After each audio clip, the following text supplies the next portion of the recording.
एक अत्यंत महत्त्वाची आणि मोठी बातमी आता आपण पाहणार आहोत ती म्हणजे कचरा वेचण्याच्या प्रक्रियेमध्ये मोठा घोटाळा झाल्याचा आता आरोप होतोय। अंदाजे 3000 कोटी रुपयांचा हा घोटाळा असल्याची चर्चा सध्या सुरू आहे। त्या अनुषंगाने आरोप देखील केले जात आहेत। कचऱ्यामुळे मुंबईकरांचं आरोग्य एकीकडे धोक्यात आलेलं आहे तर तिकडे कचरा वेचक कर्मचाऱ्यांच्या सुद्धा असंख्य अडचणी आता समोर येत आहेत। शिवाय कचरा वेचल्या जाणाऱ्या ज्या गाड्या आहेत त्या गाड्यांची सुद्धा मोठी दुर्दशा झाल्याचं दिसतंय। लोकशाही मराठी महानगरपालिकेकडनं कचरा वेचण्यासाठी फिरणाऱ्या ज्या गाड्या आहेत त्यांची अवस्था नेमकी काय आहे, कशा पद्धतीने त्यांची दुर्दशा झालेली आहे ते दाखवण्याचा प्रयत्न करताय। अत्यंत दयनीय परिस्थिती आहे। या गाड्या मुंबईच्या रस्त्यावर या दयनीय परिस्थितीमध्येच फिरतायत। त्यामुळे मुंबईकरांसोबत मुंबई पालिकेतल्या कचरा वेचक कर्मचाऱ्यांचं आयुष्य देखील आता यामुळे धोक्यात येताना दिसतंय।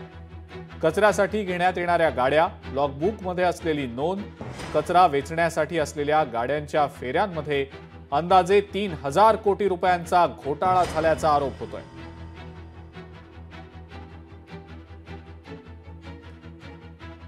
कचऱ्यामुळे मुंबईकरांचं आरोग्य नेमकं कसं धोक्यात येतंय हे लोकशाही मराठीच्या माध्यमातून आपण सातत्याने गेले काही दिवस दाखवत आहोत। कचरा वेचण्याच्या प्रक्रियेमध्ये सुद्धा मोठा घोटाळा होत असल्याचा आता आरोप होतोय। अंदाजे 3000 कोटी रुपयांचा हा घोटाळा असल्याचा आरोप आहे। या घोटाळा प्रकरणी लोकशाही मराठी काही सवाल उपस्थित करतंय। आपण ते सवाल पाहूया।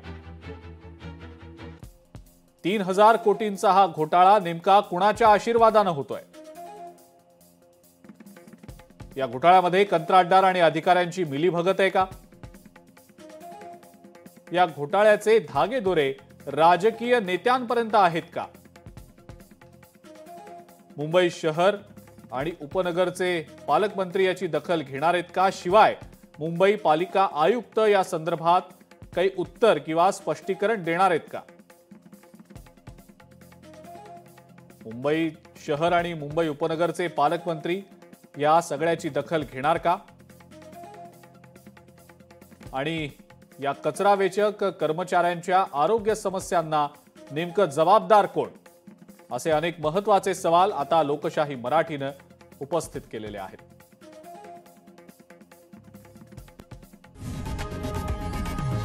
लोकशाही मराठी ऐका, पहा, जागरूक रहा।